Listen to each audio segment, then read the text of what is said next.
खुलुमबाय गोजोन फुंबिलिनि गासैबो बड'लेण्ड बुब्लिनि अनसायगिरिफोरखौ बरायग्रोबाय। दिनै 28 जुलाइ मंगलबारनि फान्जामुथिखौ फरायथिनो लादों आं रबिन बसुमतारिया। फान्जामुथिनि गिबियाव दं मेष राशि। सुथुरा नोंथांखौ नोजोर होनो हागौ, सांग्राङै थानांगोन। बृष राशि। रांखावरि बिथिङाव जेंना नुजानो हागौ, सानै हयै रां बाहायनांगोन। मिथुन राशि।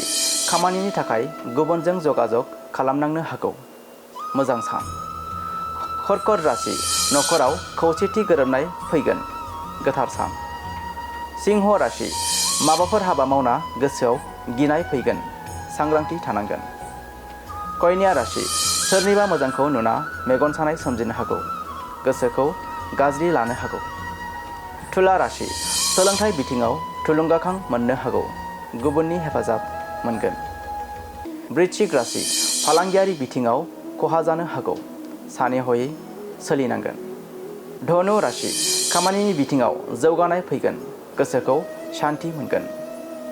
मकर राशि। धोन सम्पतिनि सायाव गाज्रि गोहोम गोग्लैनो हागौ, रांखावरिखौ सानै हयै बाहायनांगोन। कुम्भ राशि। नखरनि सोद्रोमाजों मोजां सम बारहोनो हागोन, रंजा खुसिनि सान। आरो मीन राशि। फालांगियारि बिथिङाव जौगानाय फैगोन, धोन बांगोन। दिनै सानसेनि राशि फरायथिनाया बे एसेनोसै।